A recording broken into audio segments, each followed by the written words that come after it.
Renee is a published author, a spoken word poet. She's a doctoral student. She owns a nonprofit. I don't know what else she would have time for, but I know the list was long and I'm not going to get to all of it. Yeah. And she's the founder of I Am M.O.R.E, which is really the program that these kids are engaging with her in. And they will be running a concurrent session as well during the conference, so we encourage you to participate in that. The students with her today have endured a lot of adversity in their short lives. And there are 3 of them here today to give you a little bit of a glimpse of their story. But there were supposed to be 4 students traveling to Philly. However, one chose to stay home. I don't know if I should use the word chose, but stayed home out of some fear. Oscar's family is Mexican, and though Oscar was born in the US, given our current socio-political climate and the fate of a lot of families that are in similar situations, Oscar chose to stay home to try to keep his family intact. And so I hope that you'll join me in a very brief moment of contemplation or silence or prayer or whatever feels right for you as we hold up this young man, his family, and the many other families that are facing these horrific circumstances.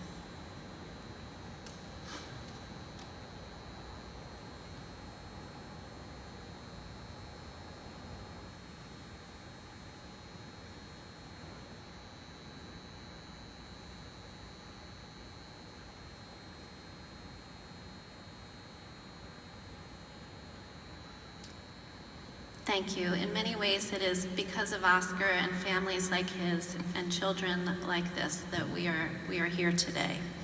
So without further ado, Renee, I'd like to welcome you and Justus and Rose and Jaffetti to the stage.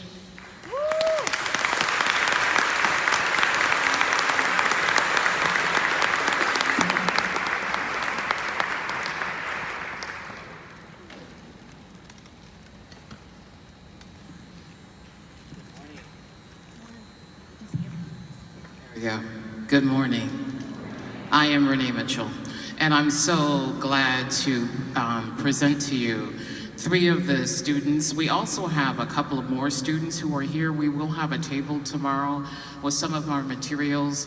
So the I Am M.O.R.E, the M.O.R.E means making other resiliency experiences. And part of what we do is to teach young people, particularly young people of color, how to be researchers of their own lives. So then they're going back into their lives and looking for stories of bravery, of courage, of wisdom, of resiliency. So trauma is not another label put on them, but they stop moving through the world through this process as victims, but more as empowered beings. So they are going to present their stories for you, but I'd like for us to take a minute, because we've been kind of sitting for a few minutes, and to do something as a group together to prepare for this experience. I'd like us to breathe together intentionally. And so we would breathe in and feel our breath coming into our stomachs and our lungs and lifting up our shoulders if necessary. And as we breathe out, to be able to drop our shoulders and just be present together in this room, having a shared experience, and then they will begin. Is that all right? Okay. So if we can hold our breath when we breathe in and breathe deeply, hold our breath for maybe the count of 4 and then release together. Okay?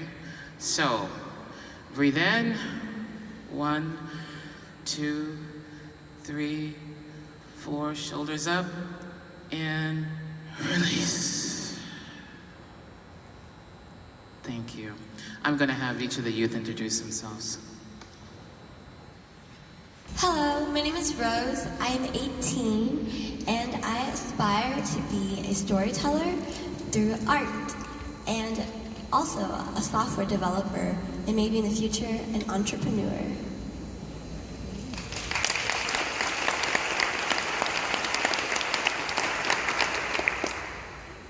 Hi, my name is Jafeti and I'm 18 and I aspire to be an entrepreneur where I will open up my own training gym and also continue my family farming business.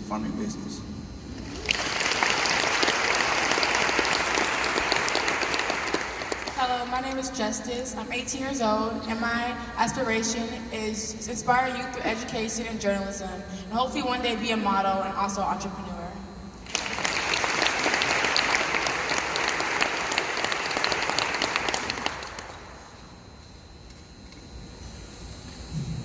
I still remember this like it was just yesterday.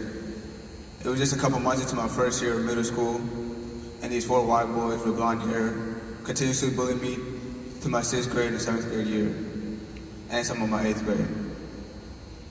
I remember all the time they would walk past me and just start pushing me, insulting me, and disrespecting my culture by calling me an African booty scratcher, saying I'm cultureless, uneducated, stupid, and that I should go back to Africa because I'm too dumb to be an American. You're so ugly. Look how big your head is, and your eyes. You talk too fast. You're stupid. Don't sit by us. That's what they said to me. You're so gullible. Where's your squinty eyes? Are you Chinese or are you Asian? Why are you so short? That's what they said to me. As they continue to take advantage of their power and privilege, they also continue to make me feel powerless and unimportant. I was invisible, not even seen or heard. I wasn't welcome. It was just miserable. I felt invisible and I felt like no one cared. And I felt like I was easily forgotten by everyone I knew. And back then, I was always too scared to go tell any of the teachers or principal or any adult at the school. So days, weeks, and months passed as I let them continue on stereotyping me, commodifying me, and destroying my confidence. They put me down so much to the point where I started believing in the hatred. And I didn't want to be African anymore. I wanted to lose all trace of my culture, tradition, and way of life. I didn't want to dress, eat, sound, or smell like an African anymore. Like a conversation, I would like to be heard. Throughout my life, other than my parents, I felt like adults never cared about me.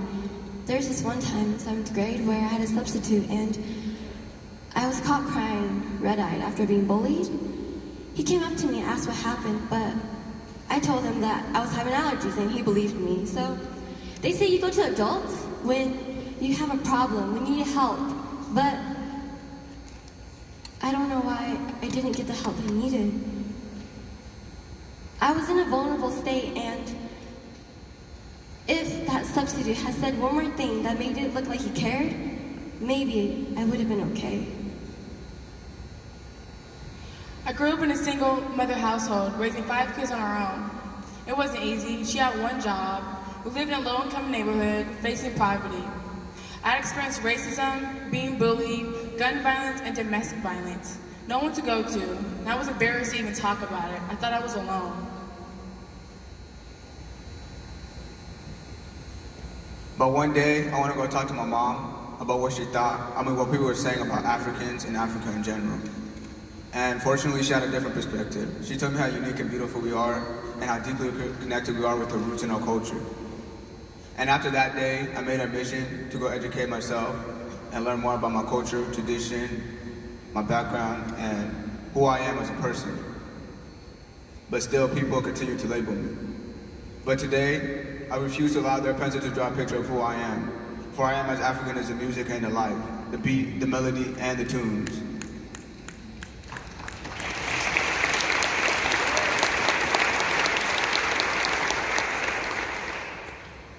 I am from East Africa, a country called Tanzania. I am from a gifted nation. I am from a place that can be proud and independent.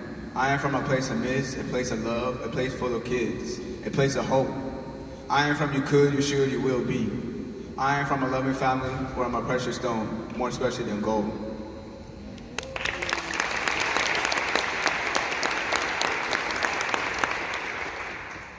I was taught that showing vulnerability wasn't presentable. seventh grade event in my life has created a ripple effect for me. I've been traumatized. Now, when people do kind things to me and invite me or include me, I would cry out of happiness and sadness because it reminds me of the opposite that has happened to me.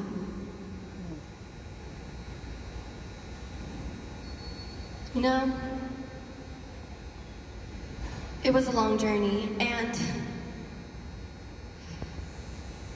being mom in seventh grade, there was also a boy who bullied me because I was speaking my mother tongue. I didn't reach out to an adult again because the first time I did, nothing happened, so I gave up on adults. Mama always told me, anything that goes in this house stays in this house, unless you want the white folks to come get you and your siblings. I didn't want that, so I kept my mouth shut. That was until I hit high school, and I met a woman, a teacher, a mentor that looked just like me. She experienced the same things like me, understood, and I was able to express myself without worrying about that. She reminded me of my self-worth, my self-esteem, and the confidence that I had. You got this. You got this.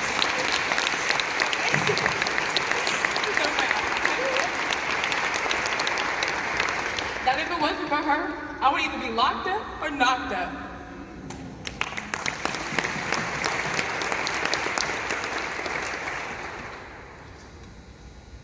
Because I had an adult in my life to listen to me and talk to me and actually take the time to listen and respond, I became from a scared little boy to become a leader, a role model, striving for success, and being the first generation in my family to go to college with a full ride on academic scholarships.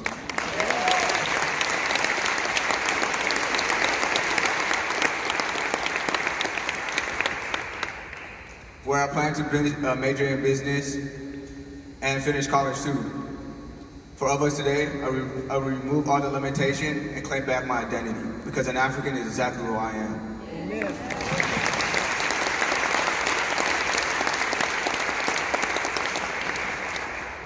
Gaha'a Turukota Tangura, which translates in Kirundi, which means this is just the beginning. Amen.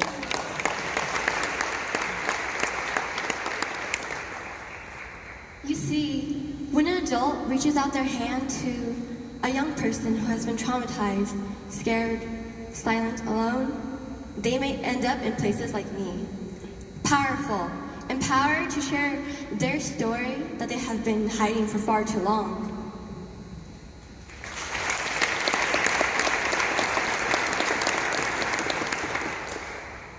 You see, I have taken action now. Back at Roosevelt, I've organized a group, and we were addressing a social inequality issue. In high school, in the girls' bathrooms and gender-neutral bathrooms, there are no menstrual products, and that is a problem because girls do not have the leisure to walk all across school campus to get a basic necessity. So my group and I, we reached out to different organizations, and we have been able to implement the products into the bathrooms, which I'm very proud of.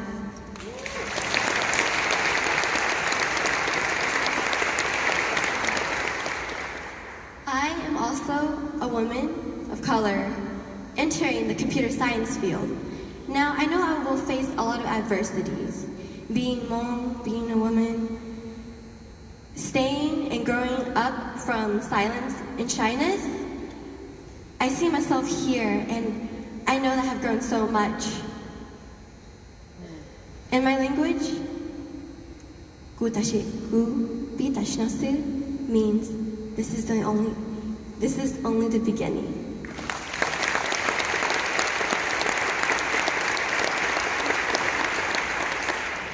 From that shy little girl to the outspoken girl, I became an activist, speaking in front of hundreds of people, youth, adults, community administration, even Oregon senators, the governor, and more. Not only that, I'm the first in my family to receive a full ride to the University of Oregon, even college.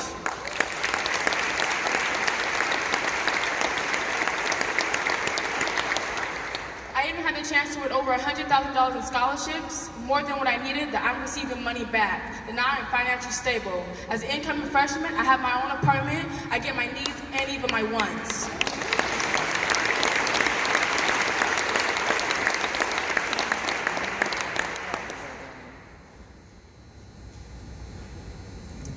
My name is Rose. Rising over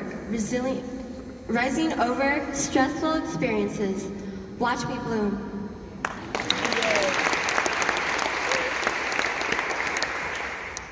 My name is Rafetti. Joy after pain and heartbreak, I emerges to help you. I grow in faith.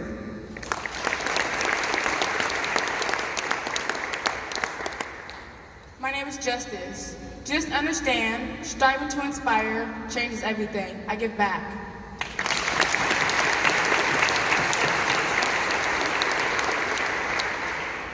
구 거비 나시나스. Gaha'a turukut turatambura. It only starts here.